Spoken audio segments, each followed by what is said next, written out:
Good morning, good morning, good morning, good morning from Switzerland.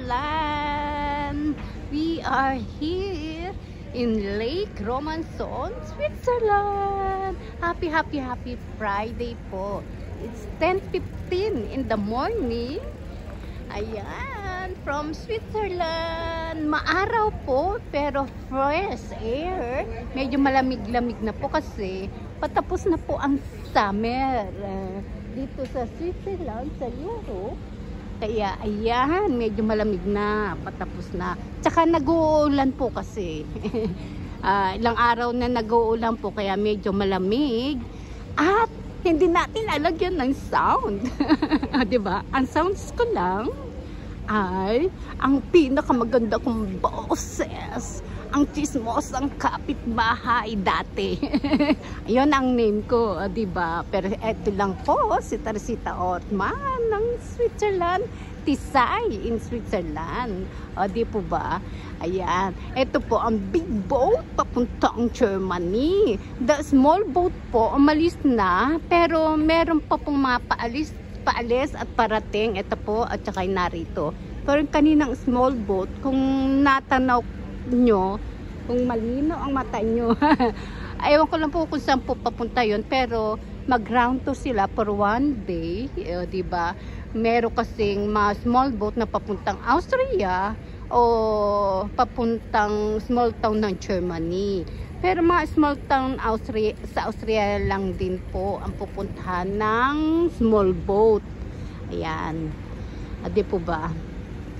Magandang umaga, magandang hapon, magandang gabi sa inyong lahat.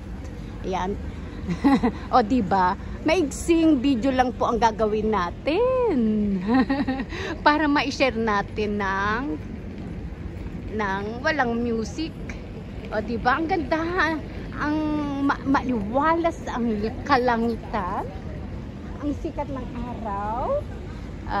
Diba, dahil ayan. Ayan, pasakay na po yung iba. Aalis po kasi itong big boat, 10:20 ang alis po niyan. Pwede rin po ang car o yung delivery truck. Pwede rin po kasi yung pinakamalaking boat ay 700 people kakasya.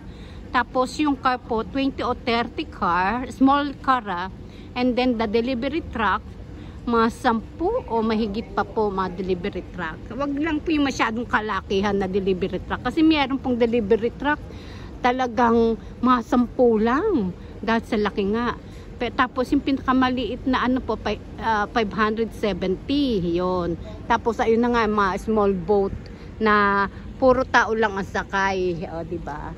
At pwede rin po kasi dyan yung mga nakamotor, lalo na po yung mga nakabisikleta. Ayan. Diba? Pwede rin po ang aso. Ayan. Diba? Kailan ba? Sa Monday. Next week, magkakaroon kami ng tour. Dito lang naman po sa Switzerland. Magwa-walking kami. Diba? Sa Catholic Church po yun. Mura lang po yung bayad. Nakalimutan ko lang po kung ang sasakyan namin, kung tren o bus ang sasakyan namin, tapos kasama na po ang lunch. At tapos sabi daw po kasi packet daw po ng bundok ang pupuntahan namin. Nakalimutan ko lang kung saang lugar, diba? Kaya abangan nyo po ako sa Monday. Sana makapag-live din ako. Wala pong problem dun sa mga kasama po namin. Diba? Kasi po yun, grupo ng simbahan. Sumasama lang po ako pag may mga ganyan pong parang field trip. Diba? Kasama tayo. Kaya abangan nyo ako sa Monday din. Ayan. Happy Friday morning po. Ayan, it's 10 o'clock here in Switzerland. Thank you very much. Happy. Ayan.